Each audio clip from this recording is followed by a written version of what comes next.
Hi, and welcome to yet another episode of our podcast. We have a special guest later, and actually, we have recorded it already, but we promised an introduction, and our guest talked for a long time, very interestingly. So we will just have a short introduction here. But welcome to you, Mr. Dodgy, as well. And I think our first subject will be that you have started defending FIDE from pickpocketing poor spectators in Toronto. Tell us about it. Yeah, thanks, Peter. I'm good. Thanks for asking. You're welcome. We're getting right into it. Yeah, okay. So this week, firstly, we're skipping past controversies. So firstly, FIDE have launched the official website for the candidates tournament, and they didn't do it in April, which is a big step forward. I think we're not giving FIDE enough credit for launching a website more than 2 days before the tournament starts. So firstly, well done to FIDE. Secondly, they have announced ticket prices, and I think the ticket prices are pretty reasonable. You disagree? Yeah.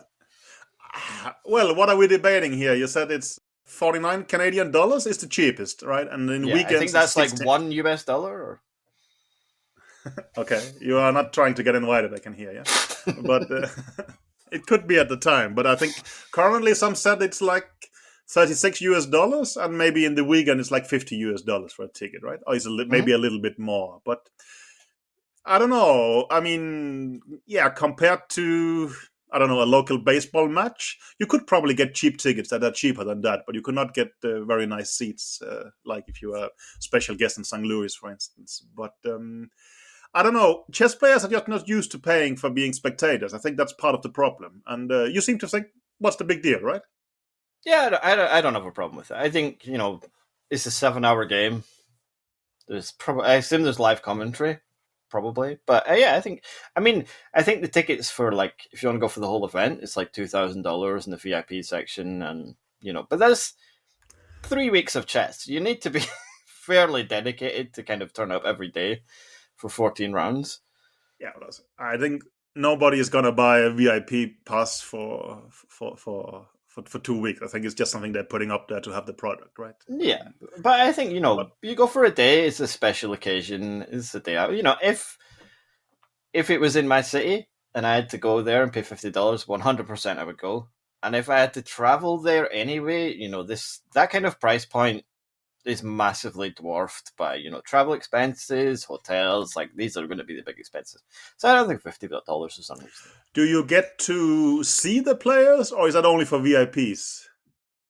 I'm not sure exactly what the kind of layout's going to be. I would hope that they're behind some kind of glass screen, kind of like the World Championship. I saw there was some match, talk about balconies and such, but I was not that dedicated checking out these things. I'm not going to go to Toronto myself, for instance. But yeah, I mean, well, if they can fill up the hall, it's fine. I think for chess, it's stupid not to fill up the hall. I mean, I understand that football World Championship or football candidates should not exist. Tickets price becomes a very considerate factor. In chess, I think it's somewhat peanuts in the budget, and we should not deny fans the possibility to follow the candidates. That would be stupid, in my opinion. So I'm a bit on both sides there. But of course, compared to, I mean, I have been to, let's say, 2 concerts the last year. They cost quite more than this, and it seems as normal. It depends, of course, how we rate the product. Maybe they're also trying to say that watching the candidates is a premium experience, and you should pay for that. And I agree with you that if you're traveling to Toronto, I mean, of course, it's a very small point of the price. Perhaps that is the problem, that not that many will travel to Toronto to watch. So are they able to fill the hall with local spectators? But also, I don't know how many spectators comes for these kind of events, to be honest. Yeah, I don't know what kind of numbers they're expecting, but I personally, I really enjoy going to these tournaments as a spectator. I was in Waikensay last week or the week before. Mm-hmm. Now, you got in for free? I did get in for free, and they also gave me a media pass so I could steal snacks. So that was pretty cool. Okay. Overall, I made a profit. Yeah, fair enough. But no, there was a lot of spectators. I'm pretty sure spectators were allowed in for free. Yeah. I think They so. were behind this big barrier this year because they were worried about protests, but there was definitely a lot of people there, especially at the start of the round. There was a pretty big crowd, and they could watch on the screens and stuff. And Yeah. it was very cool. And then I after assume the it's like games, always, right? There is the playing hall where all the amateurs are playing, but then there is some kind of separation, still the same hall, right? But then you can stand there, and you can stand, I mean, 5-10 meters from the players and watch when they make the opening moves, right? yeah, they were pretty close to the players. I mean, like I said, there was this big plastic barrier Yeah, that covered the whole thing this year, but but you could still basically, see through it. if they didn't put up the plastic barrier, you could literally hit them with an apple or paint or whatever you would Oh, feel like, right? easily. Yeah, You could. yeah. I mean, you couldn't like swing far enough to punch them, but you're not Not that only far really. away. No, fair enough. And I don't think that happened. So There haven't been any kind of incidents, as far as I know, historically, and such. But no, it's true this I year. have to say I was incredibly impressed by how smoothly things ran when I was there. Because live events tend to have problems. It's just the nature of live events. And I went in the middle of the tournament, so things maybe had time to settle down. But it was just they seemed to make it look very easy to organize a tournament on this level. So yeah, I was pretty impressed. They are extremely experienced. I mean, I wasn't in Wijk this year. Magnus chose not to play, but I think I have literally spent more than half a year of my life in Wijk, and all except one day has been in January. And it gives you spend a lot of time at this chess event, and no, they are just awesome at doing it. Mm-hmm. They have a lot of resources and a lot of experienced people and such, but still. It's running incredibly well, and you can see the round start at an exact time, and there will be a hall, but maybe not 1,000 players, but several hundred is playing and various open weekend tournaments at the same time.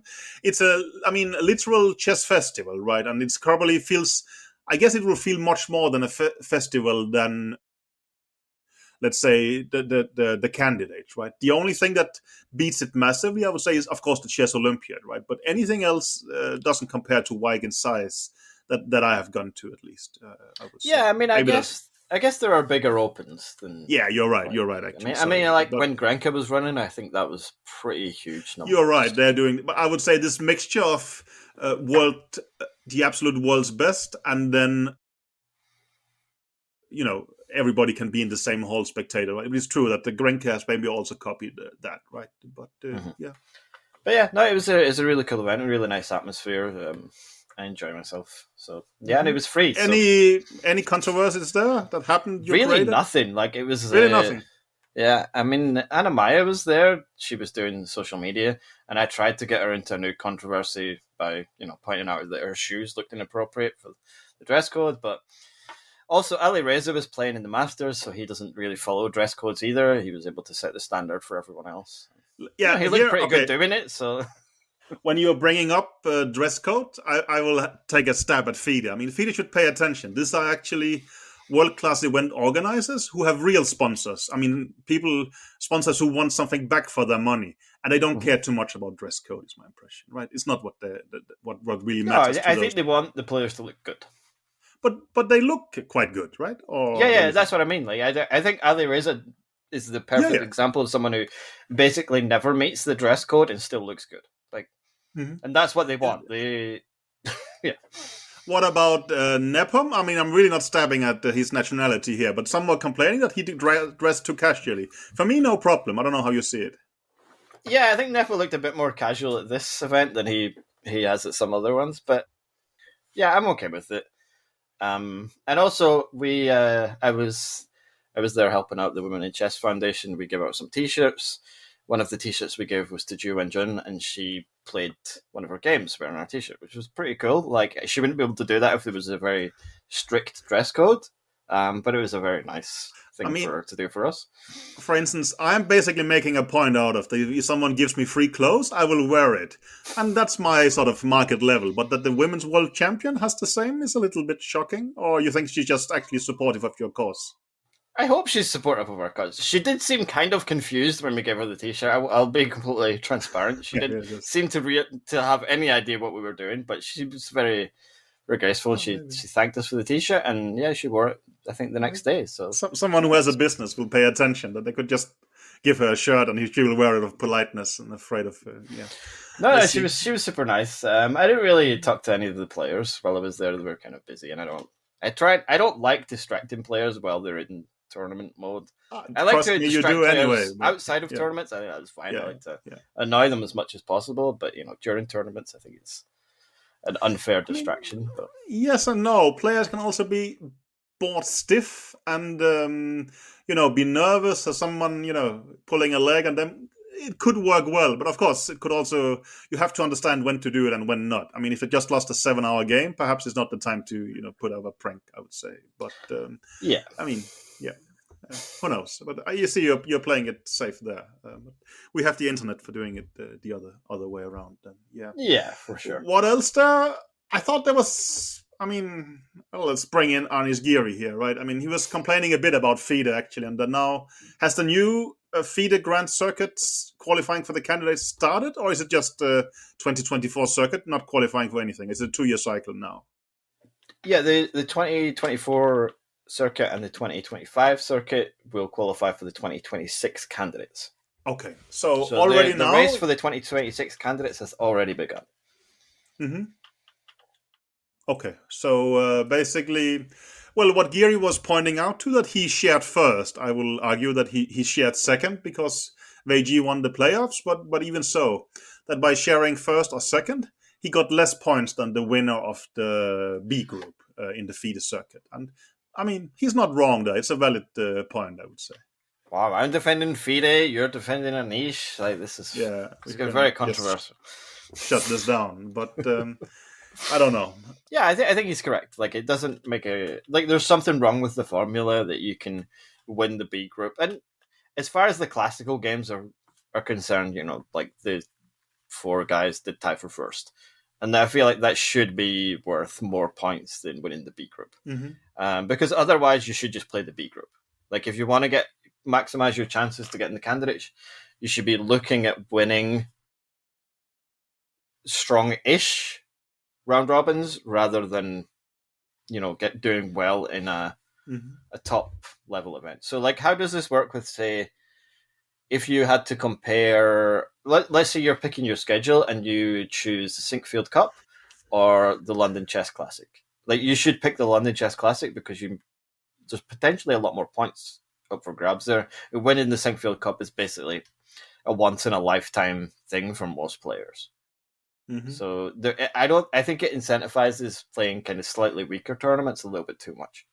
Yeah, I generally agree. I also think, well, it's simply, I mean, well, Geary was shared second to fourth, but even so, that is more difficult to do than to win the B group, I think, no doubt. Of course, well, perhaps Magnus Caruana was missing, but it was still a very strong event. And it sort of gets the incentives mixed up to a certain extent. I agree. But I mainly just thought, I mean, let me partly agree with Geary. It's not gonna happen again this year, most likely. But don't worry, he'll never know.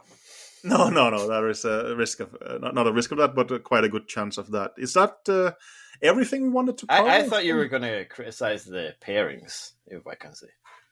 The pairings? Yeah, because Anish did play the 2 Dutch players in the last 2 rounds. I saw that, yeah. I had this idea of tweeting about that, but to be honest, I'm a little bit scared of Geary, so I'm somehow... I don't think there was anything going on there, but I dislike this. I think organizers, and I think this happened in the India tournament as well, where Gukesh and Arjun played in the last round.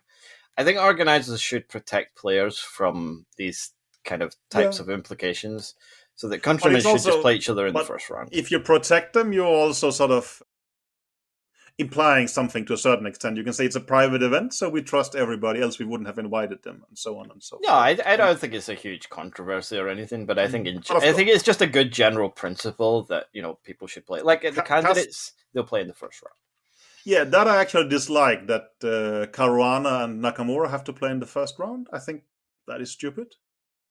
No, I think there's too much danger of them being accused unfairly. Of like they get to the last round, one of them blunders in the opening, as happens. Oh, sorry, actually, in India it was Hari Krishna that played in the last round against maybe, Gukesh, right? Yeah, Well, sorry, I I just wanted to remembered. get the joke in, or the historical reference that Kasparov adopted in Weigensee. That at some point you enter the Dutch tunnel, like it's a tunnel where you get a speed burst because you're playing local players. I mean, well, that is very insulting to both Max Warmerdam and even the former winner of Weigensee, Jordan van Forest. And well, Geary managed to win both games, but I mean, it seemed a bit. Random, but he will do that at times, especially when he has to, of course. Yeah, I mean, I don't So think it's a it's a huge yeah, problem. I was surprised you missed out on the opportunity. no, it's more. I mean, well, also yesterday there was the qualification for the Chessable Masters, right? And well, Geary lost to Lasevic, but he lost by making 5 draws and losing the Armageddon game with White. It also calls for a snide remark or a joke, but I passed up on that one as well. But it's good we have here. I can both postulate not making the joke and making it at the same time, right? So yeah, Yeah, that's the perfect outcome. exactly. Yeah, but no, I mean, it's tricky doing that, and it seems to create a lot of hate. And also, as you know, I'm talking a lot about serious subjects on Twitter, so I thought also I should stick to that. Yes, But of course, aren't if we you're not, all? yeah, exactly. We have, yeah. That So goes. what are you up to next? Are you going to the Chess 960 Freestyle Goat World Championship Fisher Random Chess Yeah, 9LX tournament? unlike you, I'm not capable of pronouncing it so perfectly. Although I think you got something wrong, and I'm probably just bluffing. But I'm going there. You're right, and I don't really know what to do because, well, when I was with Magnus for this, I think that was called Fisher Random World Championship in Reykjavik. The rules was that you could sit with someone for 15 minutes before the game, and to challenge himself, he chose to sit with me, which didn't work out too well. But I thought that would basically be my role. But I think this time they're just given the position. I have to start playing, so I will Okay. just be there. But we cannot prepare for the openings because there is 960 position to cover and such. So I will be there You for don't moral support and you don't have golfing. 960 files? Of course I do, but he's not allowed to see them before the game. You're joking, but of course I have analysis on all of them. But I'm not joking. But No, I know you're not. no, I'm that insane. Don't worry.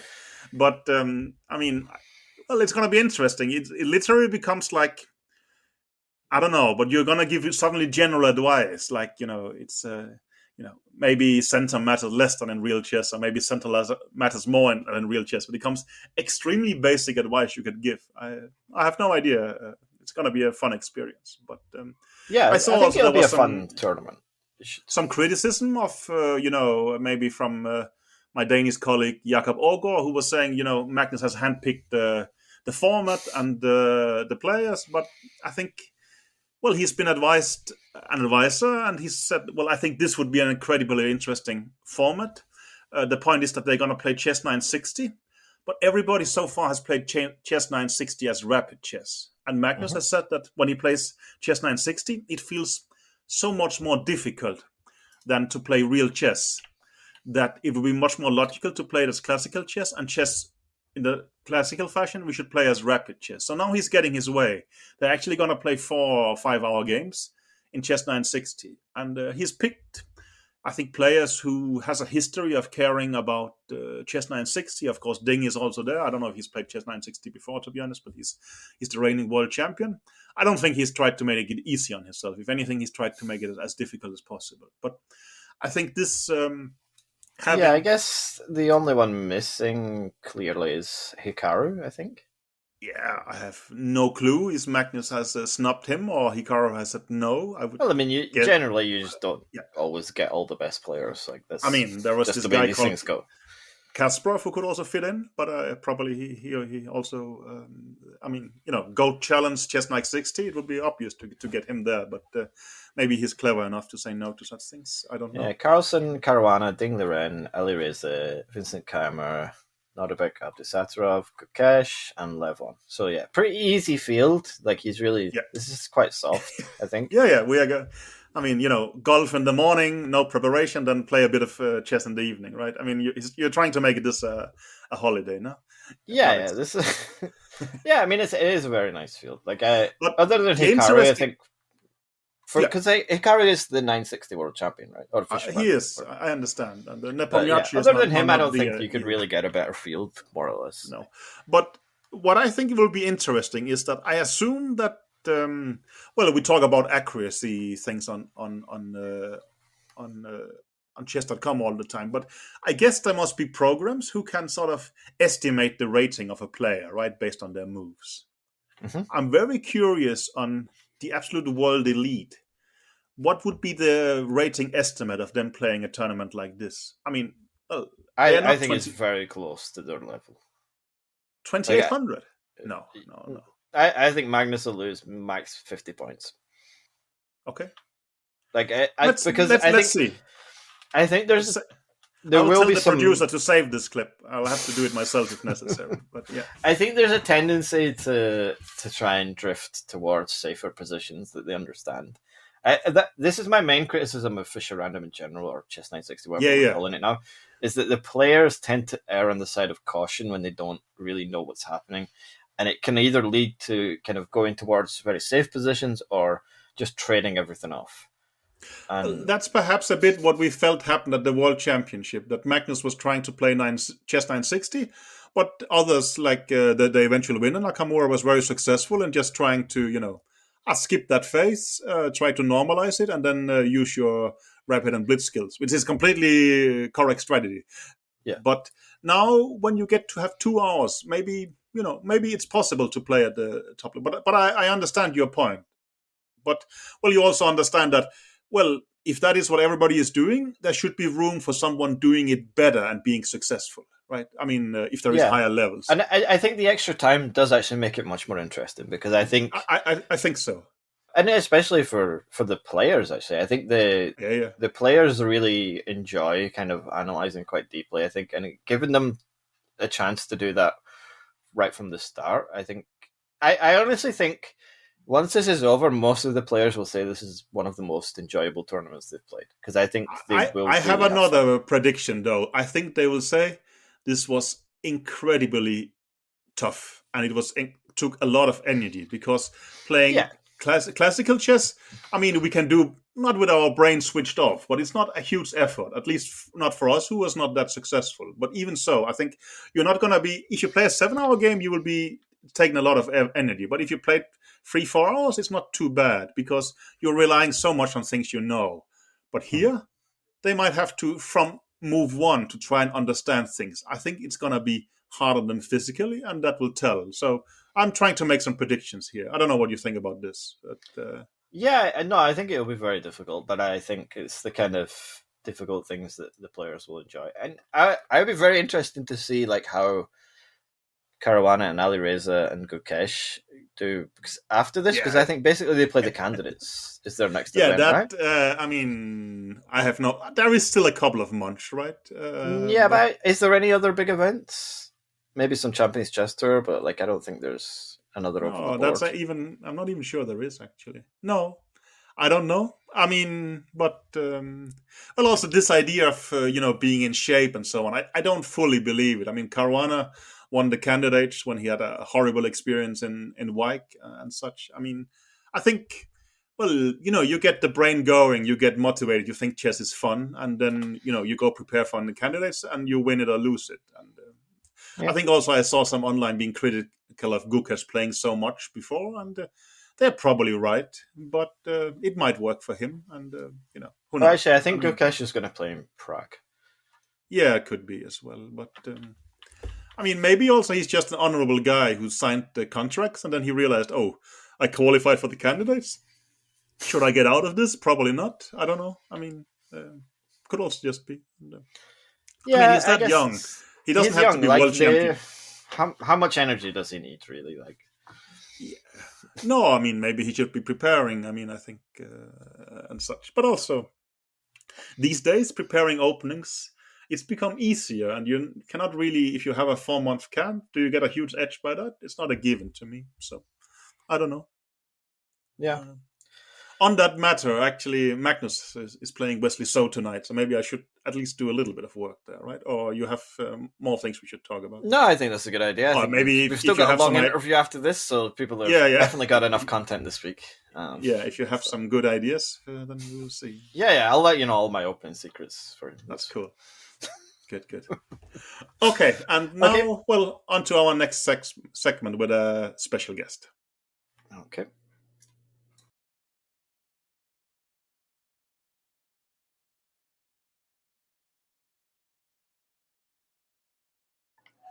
Hi, and welcome back. And I'm glad to announce that we have a guest today, Ali Mortazavi. He's an English IM. He's an old friend of mine from childhood events, and I would say he's almost also like socially quite connected to the chess world. The last time I saw him, I think, was that London chess after party, and I think we played poker, and you busted my kings. But even so, Ali, welcome to our podcast. Thank you for having me, Peter. I don't remember busting your kings. Usually my kings get busted. Yeah, I remember it very vividly. So what did I have? You had a pair of jacks. I managed to get all your money into the pot. I did everything correctly, and you took all my money. But well, that's poker. But we have. That's why we don't play poker. It's a nasty game. Yeah. Well, I mean, I just thought to maybe you could introduce yourself, but also from my part, in the context that I think for many chess professionals, we all often ask ourselves, should I have done something else with our lives? And you actually chose to do that. So maybe introduce yourself and also tell a bit about why did you choose to be successful somewhere else than chess? Yeah, I mean, I probably played, I would say, semi-professional chess, really, up to the age of really 24. And even then, I was at university for 3 years. I mean, when I look back, I hardly actually really played any chess, even like classical chess I'm talking about. And I became an IM, I got my first IM when I was 16 or something. And I was really quite annoyed with myself and like that I didn't get it immediately. And then at 24, I got it. I took a sort of 6 months off to play chess.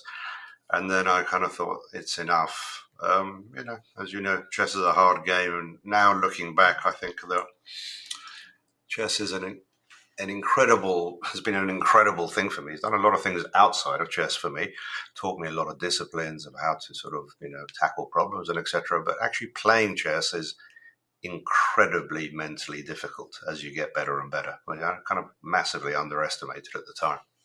And then I worked in the stock market for a long time, investing in tech and biotechs. And then I became a CEO of a biotech around 2011-12, drug development company. And I've been in that industry for 10 years, basically. I wouldn't necessarily say it's always been a success, but, I tried to take my chess disciplines to biology and medicine. And biology and medicine are extremely hard. Yeah. That's my lot. So do you still play any like serious chess over the board, or are you done with it? I've probably played, I don't know, 7 proper rated games, maybe a bit more or something. I can't remember. No more than 15 max over the last, literally since 1994. Okay. I play a lot of online chess, 3-minute chess, bullet chess. That's about it. But you seem still passionately involved with chess, right? But basically, you can't stop it or anything like this. I mean, you said you play a lot of online stuff, but also we see you at chess events, and you have many friends there still, right? Yeah, I mean, I actually didn't. I hated chess when I gave up chess. It was almost like I felt like I just had not got even remotely close to how good I could have been, and it annoyed me, maybe embarrassed me, and maybe when I look back, maybe from 1994 till 2000 and maybe 8 or 9, I could barely tell you even sometimes who the world champions were or even any of the games. It took me that long to almost recover. And then around 2008-9, I kind of almost like somehow got older and actually learned that for so long I hadn't enjoyed playing chess that I suddenly enjoyed looking at chess, that when you come at it from a different point of view, it's just a game and it's actually a great game. And that really kind of helped. And then I kind of played a lot more online and games like that. When that intense competition went out of it, it became much more fun. Yeah, for instance, me myself, I tried to play chess 10 years ago to see if I could just play for fun. I can't. But you're telling Yeah, us it took you a long time, but you're actually there now. You just play for fun. I only play for fun, and Yeah. I actually even enjoy like chess studies and puzzles, and Yeah.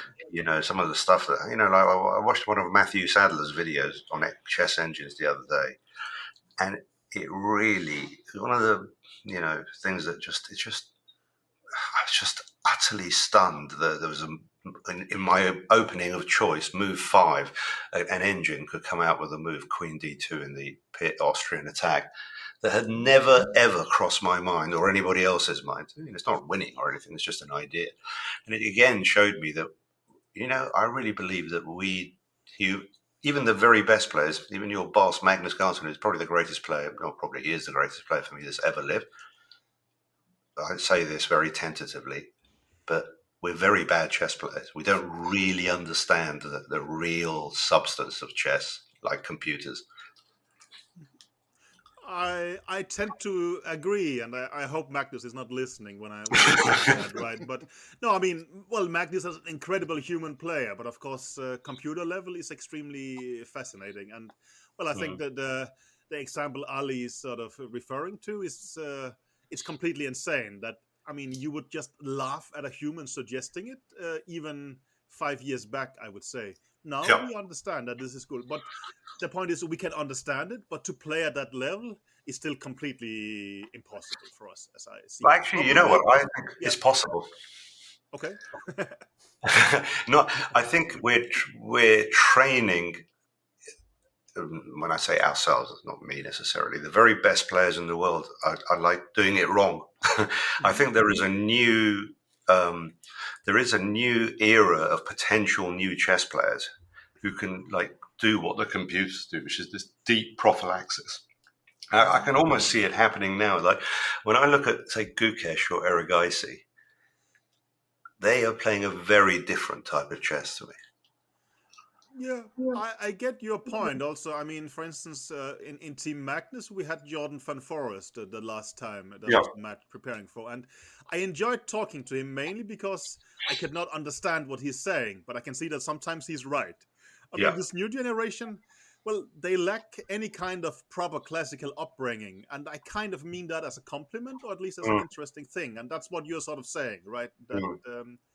I mean, we have to sort of stop understanding chess in the way we do, and that's impossible for old guys like us, right? But for the new ones, Mm. they get it from birth. I mean, I think exactly what you said is that, all the kind of, let's say, hard rules that we were brought up on, like, I don't know, in the King's Indian, the dark square bishop is king, you can sacrifice it for a pawn. It's not true. It's true Mm. some of the time.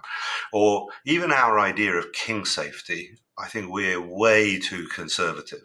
Yeah, yeah, yeah. So all these kind of hard rules, and it's like, it's just amazing to think that we all kind of going off in the wrong directions. And there's a real, much deeper layer, and even potentially deeper and deeper layer to chess, which you kind of I got to the idea even in 1994 that chess is being solved and we're never going to play again. Yeah, And I still you think would have so. thought, oh, sorry, I still think so, but I mean, I'm I not mean, I've been sure. wrong. I'm not sure. No, let's see. I mean, now in a few days or in a week, Magnus and some others will play this Chess 960 tournament, and there we get rid of opening theory. But my guess is that they will play at maybe 2500 level because it's just so difficult for them when we don't know it. No, chess is incredibly rich, and it's clear that we understand it less. But well, my job is theory, and theory is perhaps a bit too stuck in a way. We cannot all play the pitch like you, right? So Well, no, I mean, I think we're talking practical chess. In yeah, theoretical chess, engine chess, everything is a draw, yeah, basically, within reason. of course. But Hmm. practical chess, you're almost getting to the point of what's the right disadvantage to have. You Hmm. see what I mean? You That's can play true. with a disadvantage. These kind of scores of minus Yeah. zero point 0.5 in an engine. There's very different, well, you know better than me, but very different flavors of minus zero point 0.5. Yeah, and the very successful one, of course, are strong practical players. Now you mentioned Gukesh, but you can mention others. I mean, well, they are not so confined into playing correct chess. They are trying to beat their opponents, and that, of course, becomes extremely interesting. Yeah, and we were brought up, when I was sort of growing up, there was this kind of Russian school of chess. There's Yeah, always yeah, a correct move. And, there was times when I was really young when I just didn't have a clue what I was doing. I remember playing once H4 in some as white in a against a fianchetto. Maybe it was even against a King's Indian. I played it very early. And I always got told off by someone, hmm I wouldn't say one of the coaches, but you were almost embarrassed if you sort of did things like that. yeah, This You know this what I kind mean? of that's quite interesting because I agree. Like in the past, people had a much stronger opinion about what the correct move was, and Yeah. nowadays, like we actually have we have more information to tell us what the correct move literally is. But the reality is it's different from that. Like we can look at the engine and it will tell us what the best move is, and we know that that's the best move, and that's something we didn't have like 30 years ago. But it's still more complicated than that, even though we have the information because but you can it will always kind also of tell mix us things up. that these moves that Ali mentioned, they are much more respectable than we thought. Let's say playing h4 the King's Indian. I mean, I would be like Ali and say if my opponent played h4, black should be better already. Now we know that's extremely far from the truth. I mean, white could still be quite better, and h4 is a very respectable move. I mean, chess understanding has, and no, this kind of dogmas we were suffering from was huge. And I don't know, maybe it's the same in other fields. I don't know any other fields. Massively in medicine. I mean, it's Yeah. the most dogmatic field. Like in biology, it's it's a thing that when they say, for example, in science that let's say science is slowly accretive. You just build tiny amounts of information and it's slow. And I really beginning to wonder if that's true. I think it's actually just dogma, and people follow each other. In medicine, like in drug development, you'll have suddenly 50, 100 drugs which look exactly the same, and hmm it's a function of human nature because you don't really want to stand out. It's quite, even in my own little world, like I was a very unusual chess player, like unusual moves and situations, like Jordan, right? They attracted me. But in those days, you kind of like stood out like a sore thumb, Yeah, and it's not easy in any field to basically I, just be that person. I mean, I don't want to insult you, but when you were younger, of course, I thought that there was something wrong with your understanding of chess. There is. That could be, but less than I thought. Let's put it like that. Yeah. But actually, that's the weird thing. As I got older, my understanding's got much better. And I realized that in a very deeply intuitive level, maybe not, I didn't even get it, understand it then. I was onto things, Okay. and I was having it beaten out of me rather than anyone sort of, no one wanted to say, no, you can't do that. You can't play this. Oh, Mhm. you're too tactical almost. You're just a swindler. And I began to be convinced of it myself, right? Until, you see the Dubos and the Anvoros, they turn up and they suddenly all goo catchers. And you're like, hang on a minute. Like Simon Williams, I was doing that 25 years ago. Mhm. Yeah, but I get your point. Anyway, we actually invited you to. I mean, we could. I'm sure we could talk about this for forever, but let's do it over a beer at some point. But Sure. we also brought you here because I wouldn't say you got into a dispute with Mr. Dodgy, but at least in terms of on women on chess. Well, Ali, you were the one who actually spoke out on a few subjects here. So, well, maybe you the guy should, take it to the Yeah, streets I immediately think there yourself. was just to put a bit of context. I think there was a lot of discussion on Twitter recently. Um, I think what kicked it off was some discussions about women's titles that are specific to women, and I think you guys both more or less are on the same side of this. That you're not a huge fan of women's titles or women's tournaments in general, but I don't think either of you come from the point of view that you don't think women should have these things. I think it's from you both come at this from the point of view that you think everyone should be equal. Is that am I right in assuming that? Broadly, absolutely. I mean, there's a bit more nuance, but yeah, I mean, it's not about taking things away. Mhm. It's about maybe it's almost a different discussion, but there are some intersections. Yeah. So I wanted to this whole kind of I'm very interested in women's chess and I kind of do work for the Women in Chess Foundation. So this is kind of a specialist subject for me, but I wanted to. These conversations always get very messy and lots of different things get mixed together. So I wanted to start off by talking just kind of specifically about women's titles and like the criticism the women's titles get. And I understand that, some of these criticisms seem valid at the start, but I think in general they're all pretty weak. So the first one and I'm not exactly sure how either of you feel about women's titles, because I think we mostly talked about tournaments. But I just kind of, as a more general thing, I think the first thing I wanted to talk about is that women who claim a title, even if it's kind of one of the lower levels, the women who claim these titles are always ambitious players. They never settle for the title that they get, because that's not how chess players operate. I've never really met a chess player who's completely satisfied with their level unless they're basically ready to retire. If they're still actively playing, in general, they're not happy with where they're at and they want to get to the next level. So I don't think this makes any difference in their ambitions in a negative way, but in a positive way, it makes a huge difference, because women who claim titles count as title players for norms, which means that they can play in stronger tournaments that they might necessarily not get invited to because they're able to play in norm tournaments. This is something I talked about with Ellen Nielsen, who kind of pointed this out to me, is that, she doesn't care about women's titles basically at all. She's not interested. She wants to become, an FM, IM, whatever. But she claimed the WFM title because then it gets her invited to norm tournaments. She can play against stronger players. And the second thing about that is, Title Tuesday for amateurs is an incredibly strong tournament. So if you can claim, a title and play against, 10 title players, 11 title players in a row, that's definitely, to me, a sign of someone who is, very ambitious. So I just wanted to kind of start with that, and I don't think there's any other real downsides to women's titles. I think the other argument that comes up is that it's demeaning to women, and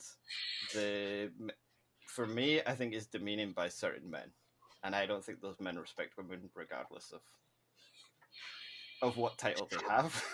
So yeah, I've spoken for quite a long time, so so maybe you guys can talk. Peter? Well, Ali is the guest here. Well, no, I can say that.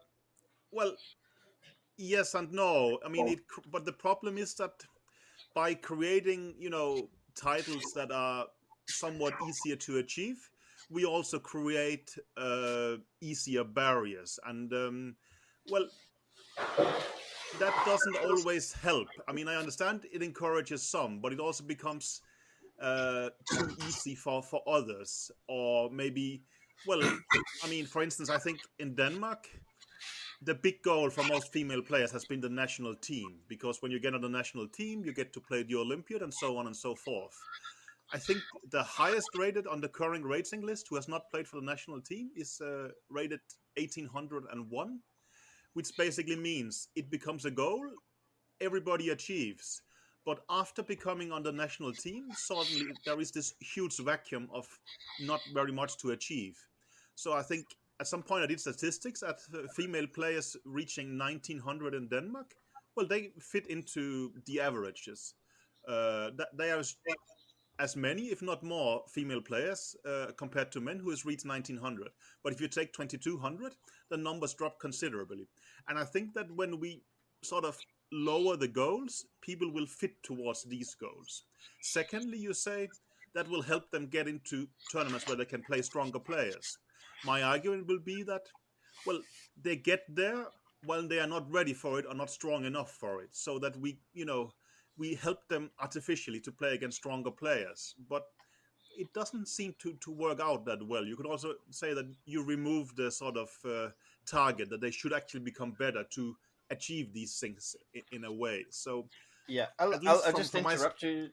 Okay. You there. Well, also, So, we have a guest here, but yeah. We are jumping across the tournaments, which Uh-huh. I don't want to do. But Okay. I would say with the specific example of the Olympiad, if you're a 1900 rated player and you get into the Olympiad, that's an incredibly strong tournament.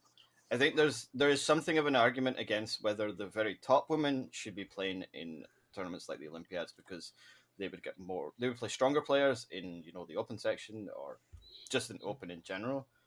But for a 1900 to 2200 player, like, the Olympiad is basically the strongest tournament you can play, because you'll play several much stronger players, depending on pairings and stuff.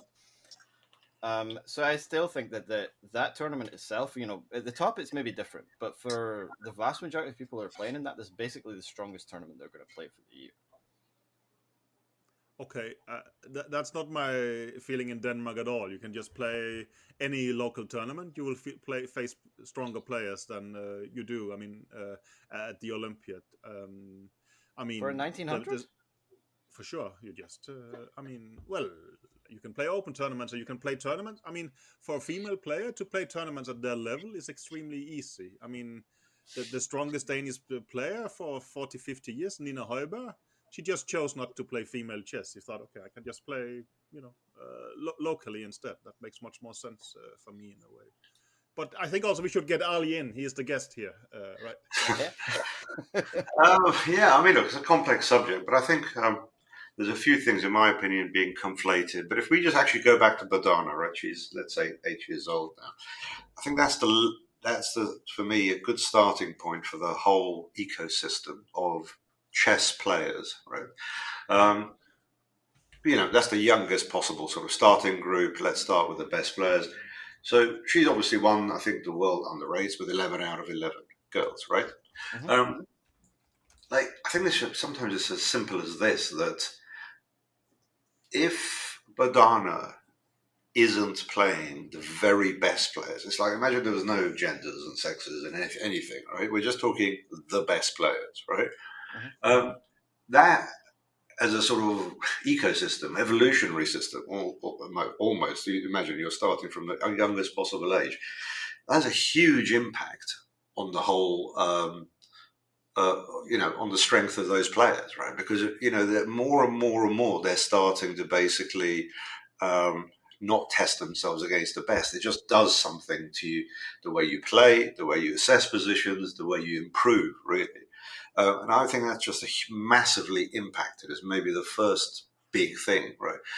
We can talk about separate titles or separate prizes or whatever, but if we just start from there, to my mind, like, a Badana should be playing just against the very best 8-year-olds in the world. Yeah, I think that's a really good point. But I think, well, firstly, the tournaments that Bodana has kind of destroyed everyone. I think that has brought a lot of attention to her with her, I don't know how many times she's scored 100%, but I think it's more than once, which is very rare. She didn't score 10 out of 10, 11 out of 11.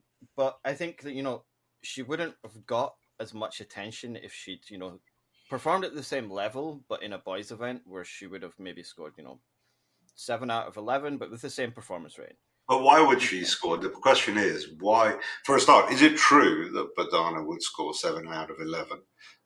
Probably at the moment. There's always at the beginning someone. I mean, it's just a guess. It's a purely arbitrary number. Maybe she would score 11 out of 11 in the boys as well, because she's playing in adult events as well at this point. So but I think her becoming girls world champion or something. I imagine that's very motivating for her and her family, and it's something that's very easy for her to explain to kind of a non-chess audience. It gets you in the papers, gets you in the media and stuff. It's a very easy thing to transmit to a wider audience outside of chess, because inside chess we understand what the rating system is and basically that's the only thing we really care about. But for outside chess, I think the titles and these kind of world championship titles are quite important, and it's a very easy way to transmit to kind of the wider audience, whether it comes to getting more attention or more sponsorship, things like that. I think it's still very beneficial. Yeah, maybe, but look, we're going to start off with a sort of, taking personalities, individuals, and genders out of the question. It's look, what is a really talented chess player trying to do? In the end, their goal is to be the world champion, right? To be the best they can possibly be. That's the objective of the exercise, I'm sort of saying. And I just think if you introduce any system where they're not playing the very best players, there's a very meaningful drop in standards of that player and other players. It's just the way it works. It's like, I'm whatever rating I am. If I just constantly play people who are 300 elo points, let's say on Blitz, lower than me, I'm not really getting anywhere. That's true, but then doesn't the same argument play to? Can you make the same argument against kids tournaments as a whole? Like, shouldn't the argument should be Bodana shouldn't play any kids tournaments at this point? Well, I mean, you can always take that, extrapolate that to anything. You can sort of say, well, if they let Badana into the candidates, she should play it. Yeah. I mean, so, but that's a different sort of type of question. It's a question of like you have categories. That's definitely true, right? But when you create so I'm assuming my assumption is that, let's say, men and women, girls and boys should, to my rational mind, there should be no differentiation between them. One of the under, if we sort of curl back a bit, one question is there something fundamentally different? Are they worse or better? My view is I don't see any reason biologically why. It makes no sense to me. To me, chess is the ultimate, mind sport, irrespective of physical strength and whatever. Girls and boys are basically start off at exactly the same strength, in a theoretical world, right? Yeah. And then the next question is, okay, so let's let them play each other all the time, right? That doesn't mean, for example, I wouldn't have a female prize in a tournament, right? Maybe I would even sort of think, the titles, they're slightly more complicated. I can sort of agree with that, right? But just generally, the notion that, say, Badana, I keep picking on poor old Badana, but Badana and the other girls are not playing the best players. I think it sets the whole cascade off on the wrong trajectory. Yeah, but I think the tournaments that Badana has picked has been like she played in the European Women Rapid and Blitz. I'm not sure what Badana's rating is at the moment. Like I always just see these ridiculous performance ratings that are significantly higher than her actual rating because her rating can't keep up.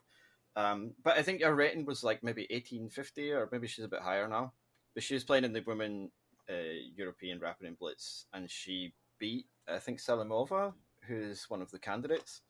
And I think like playing in that tournament, like it would be difficult for her to, well, maybe not difficult, but in January at least, there's probably not another tournament that she could play with that strength where she's playing up against, people who are in the women's candidates tournament, for example. Why not start with a sort of like for like comparison? Start at the beginning. Let's agree that, we could go into a complete chaos syndrome, like basically have no kids tournaments, right? But if we agree, let's say, yeah, there should be a world underage championship. Let's just say there is. I mean, I actually believe that to be true of any age world championship. But let's say start at the very kind of lower stage.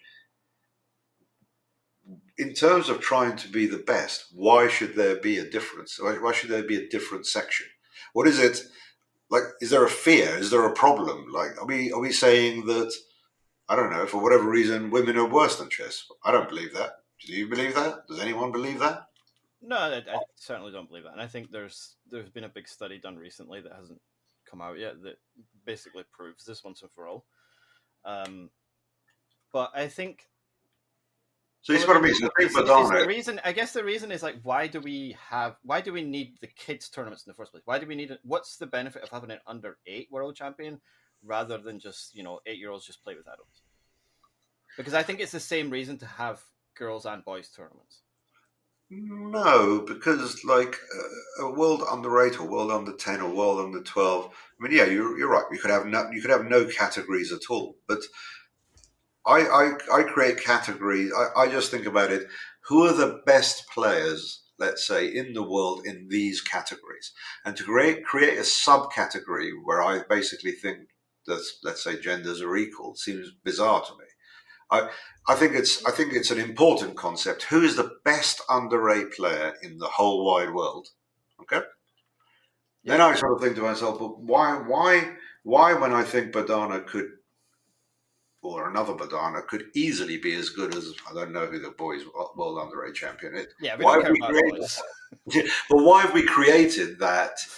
Like from the get-go, like, so to me, like, this whole kind of our whole social problems, all the things, about, I don't know, abuse and, all the things, all the problems that happen when we all get older and girls get older and whatever, they're not really there at the age of 8. An 8-year-old's an 8-year-old, you know what I mean? They're just like there, but their parents, they want to be there. I want to see who the best player is. And then I personally think from that get-go, the minute you create that separation, I think it impacts on, say, Badana's potential strength, because she hasn't got the feeling of playing the very best 8-year-olds, and I think that feeling is critical to her in her improvement, in her aspirations and ambitions.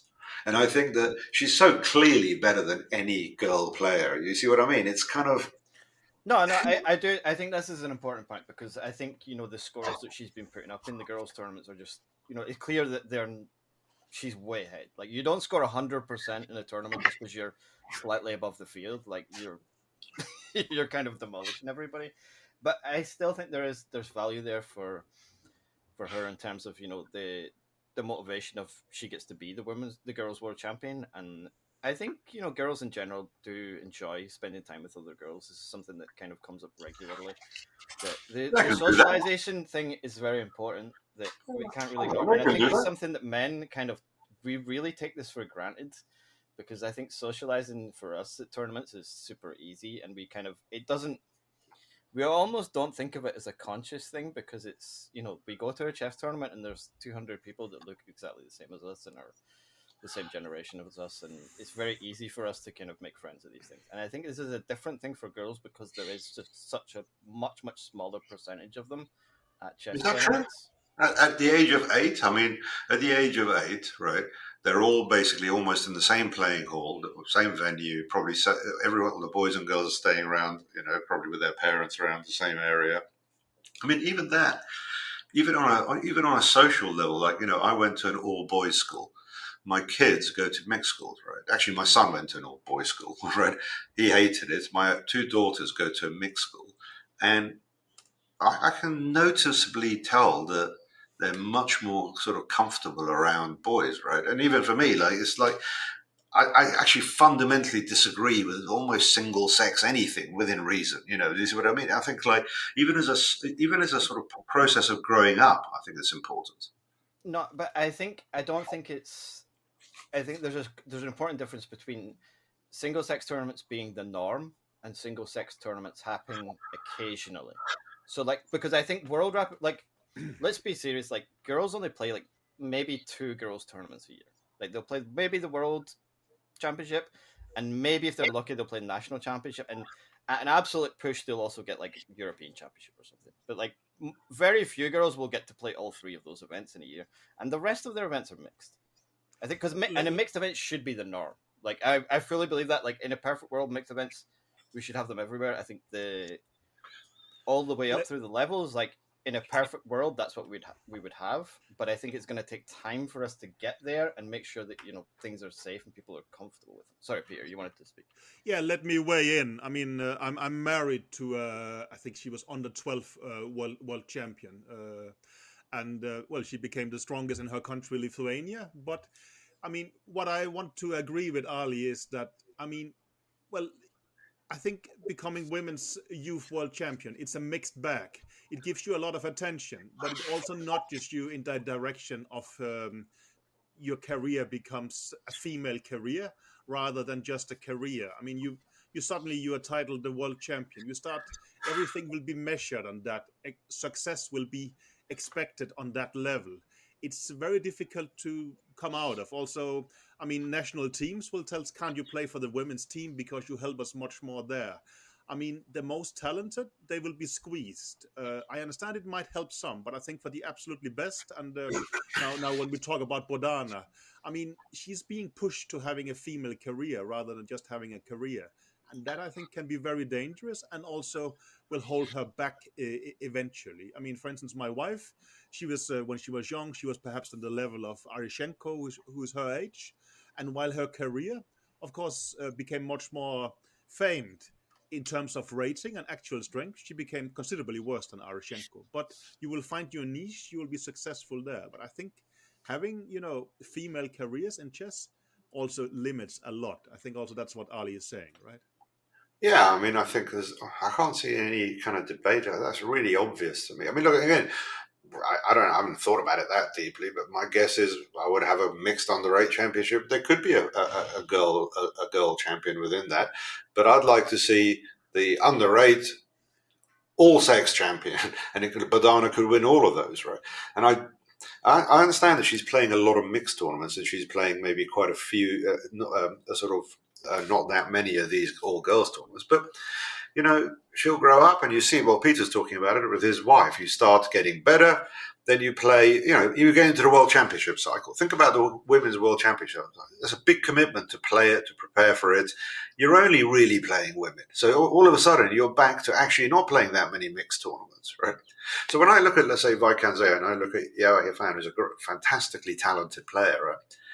It seems crazy to me that she's sort of there to be beaten as some sort of very low-rated player. It just makes no intuitive sense to me. Like I kind of like imagine a world like Vaikanze where it's half women, half men. Sometimes some eras the women dominate. It just we've got, to me, structurally, I sort of go to what's going on here, right? It doesn't make any sense to me. Why? Like, there are some social constructs, like maybe girls lose interest in chess or something. I don't really get involved in that sort of stuff, right? But from a very young age, we are promoting this separation and segregation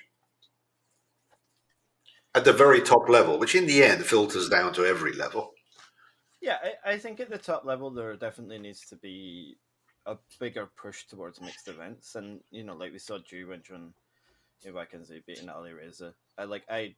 And also I saw quite an interesting stat recently that if Ju Wenjun only played players against that were over 2600, her performance rating is like almost 2650. So she would be significantly higher rated if she only played 2600 plus players, which is men. So I do think there should be a bigger push towards more mixed events at the higher level. I think it's very unfortunate that like Gibraltar has vanished for them.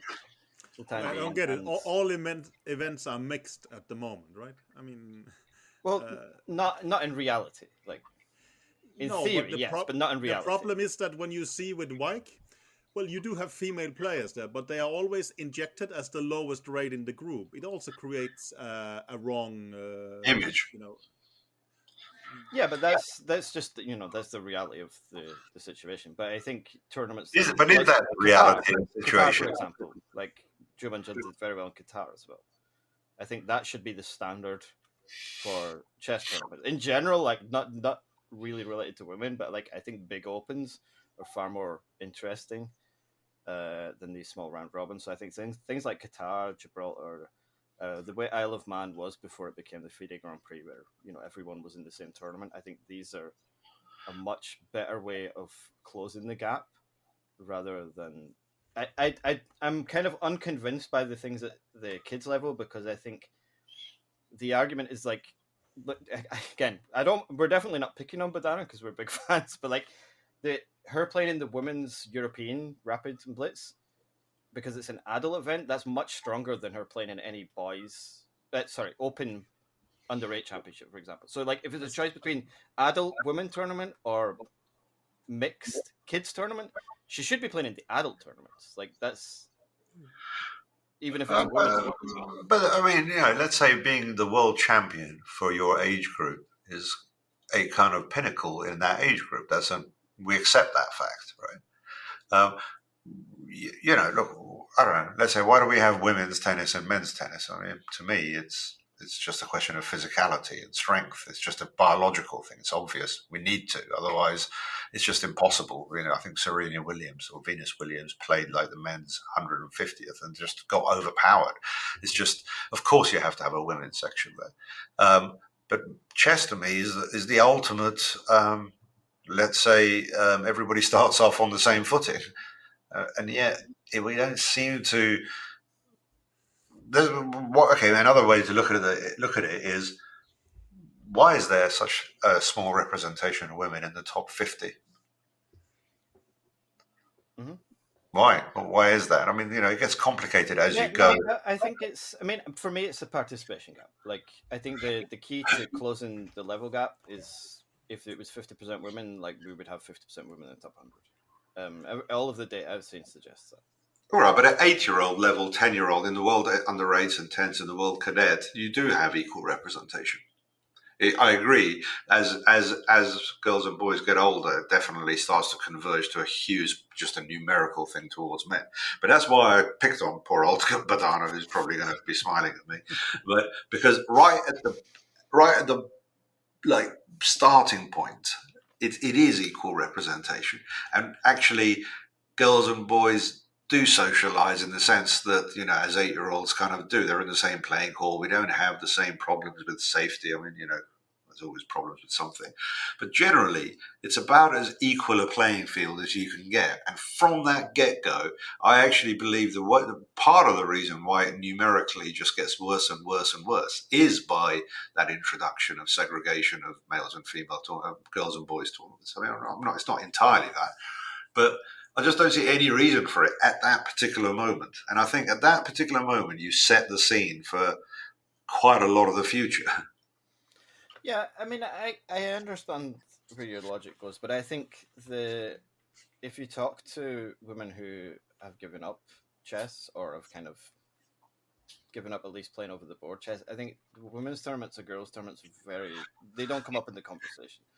Like, there are definitely significantly bigger problems, and they will tell you what they are. Like, I think women are generally pretty vocal about this stuff. But I don't want to kind of.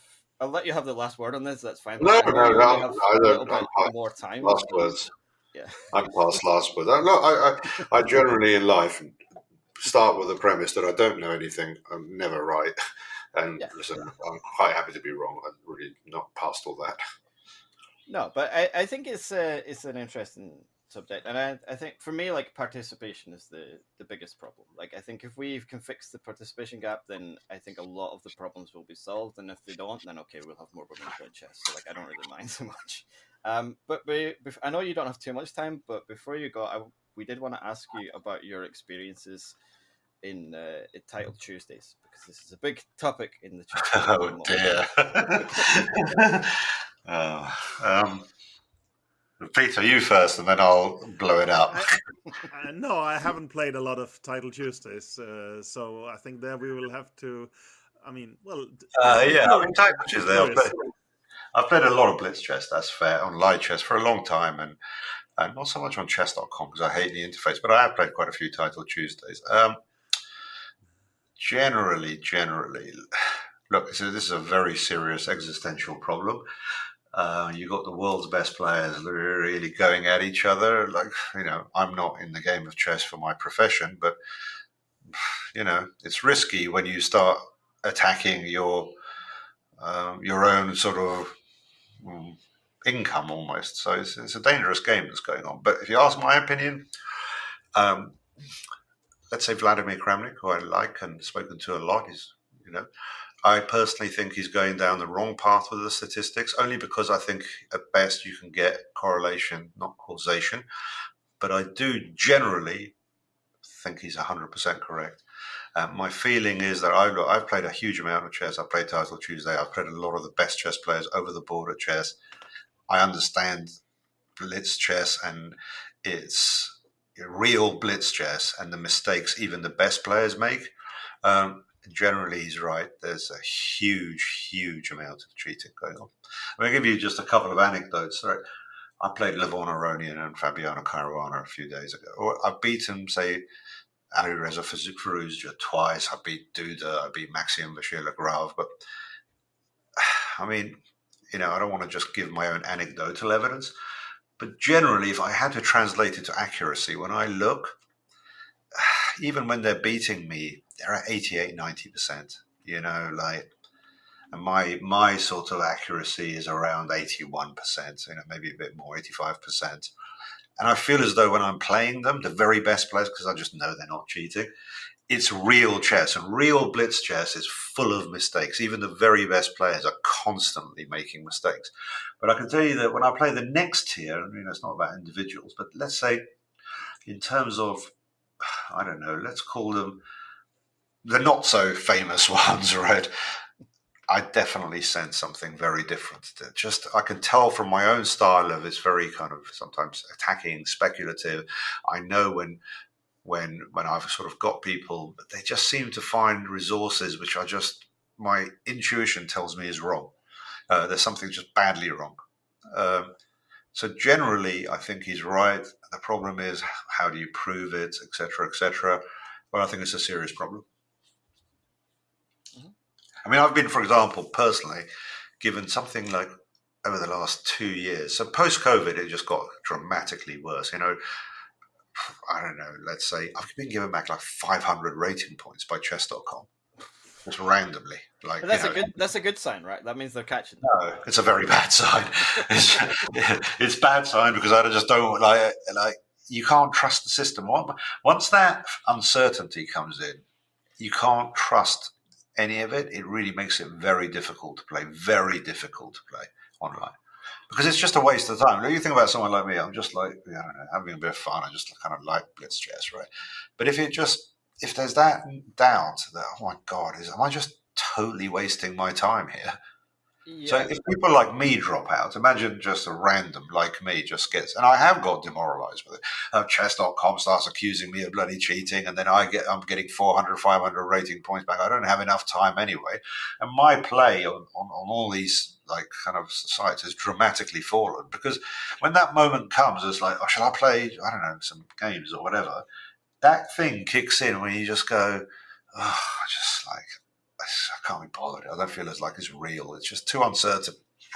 Yeah, I totally understand that. But also on the other side, you said that you've beaten, you're an international master, but you've beaten FIDE, you've beaten Ali Reza, you've beaten all these guys.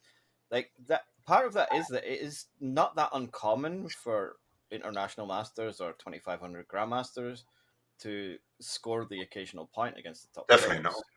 But again, I know the those games. If you actually looked at those games and some of the sort of other games, my games are so erratic in terms of, let's call it, accuracy. Trust me, I very much relate to this. Like, every time I've beaten a strong player, the game has been absolute nonsense. Exactly. So I've been, like Firouzja, I left a mate in one on. I didn't even notice during the game, right? But another time, he blundered a lot, Duda blundered, and it's like they're very volatile games, right? Mm. Whereas some of the other games that I'm talking about, they're much more controlled. And you think, hang on, I know enough about 3-minute chess, even 3-1 chess, that it doesn't work like that. And again, I can't transcribe that into statistics. That's what I think Vladimir Kramnik's struggling with. What he's really saying, right, is that, listen, I'm a proper chess player. I know what happens in a game of chess in real life. I've played a huge amount of real chess. I won the World Championship, blitz chess, and my intuition, and you just have to trust me on it, is that there's something very badly wrong here. And I completely agree with him on a different level. When it comes to sort of, prove it to me and whatever, of course, look, I've proven that I can beat the best chess players in the world, but the texture of the games is very, very different.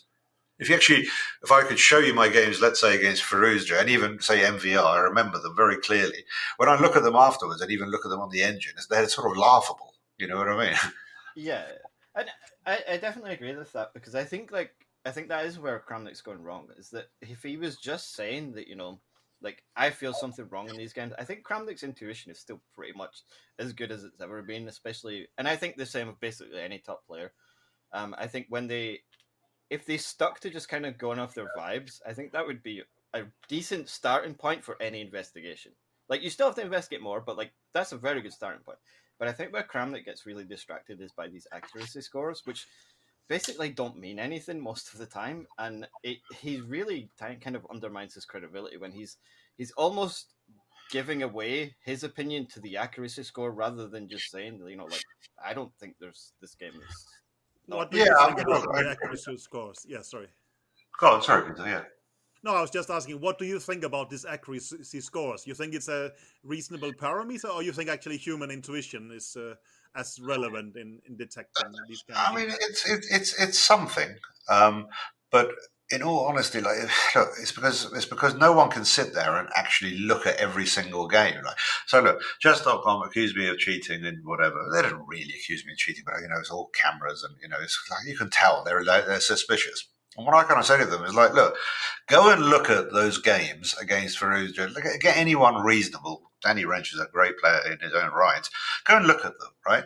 it's impossible to have cheating. You just know that if I showed you the games, you go and look at them afterwards, Peter, you'll just go, it's ridiculous, right? You know what I mean, right? You'd almost think it's just a really bad game. I know how you play. I mean, I can Yeah, you beating Firusha, and I can also imagine it's not going to be correct. I mean, exactly. But uh, it's something. But yeah, yeah. you know it when you kind of like yourself, right? There's a sort of texture to games. Mhm.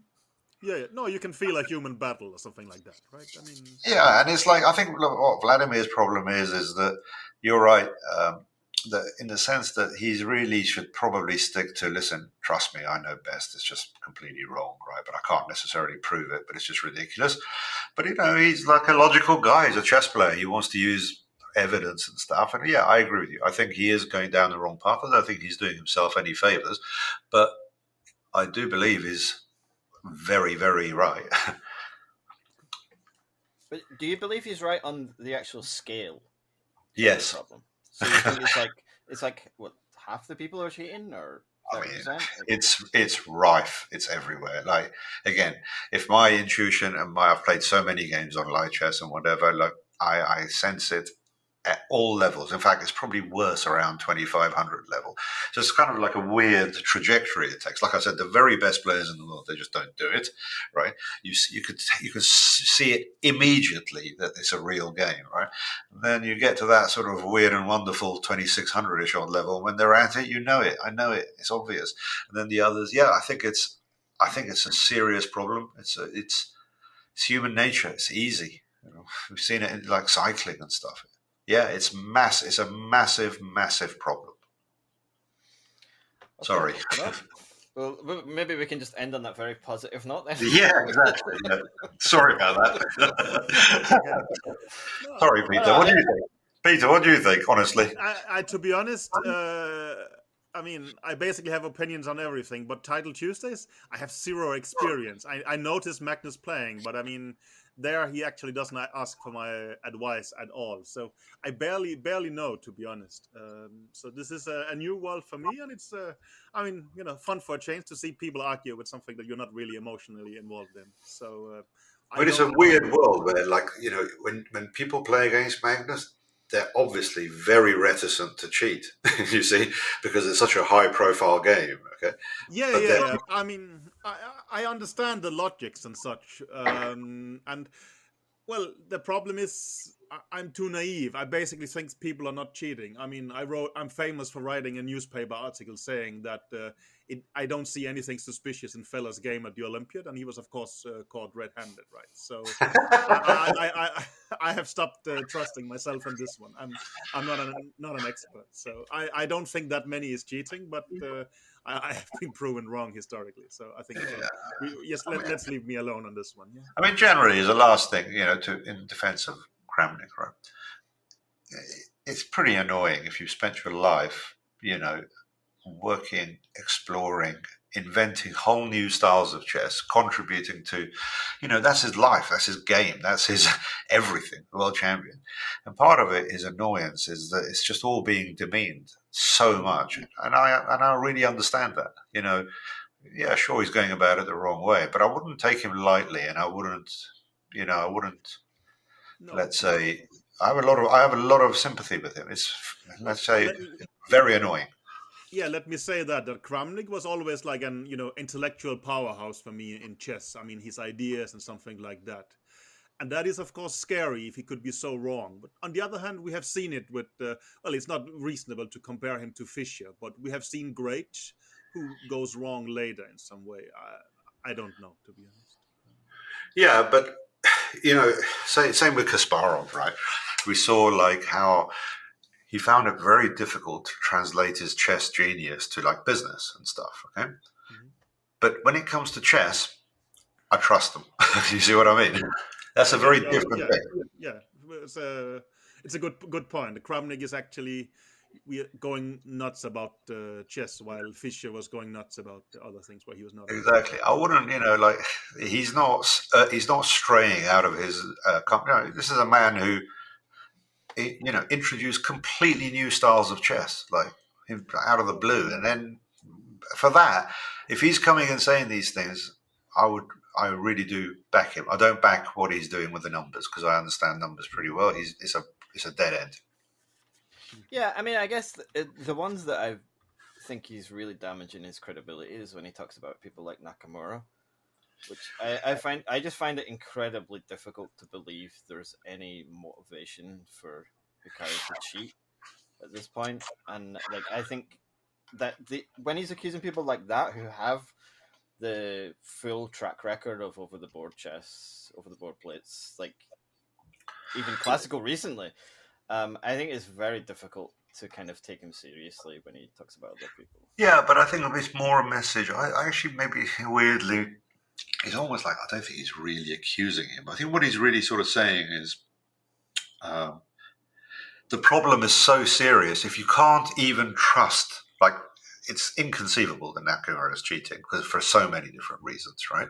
But he's saying that if the whole system, and I'm talking like the whole that kind of infrastructure of online blitz chess especially, is that uncertain and there's that much uncertainty in it, well, like everything starts to crumble. Confidence is everything. It's like, I don't know, the stock market.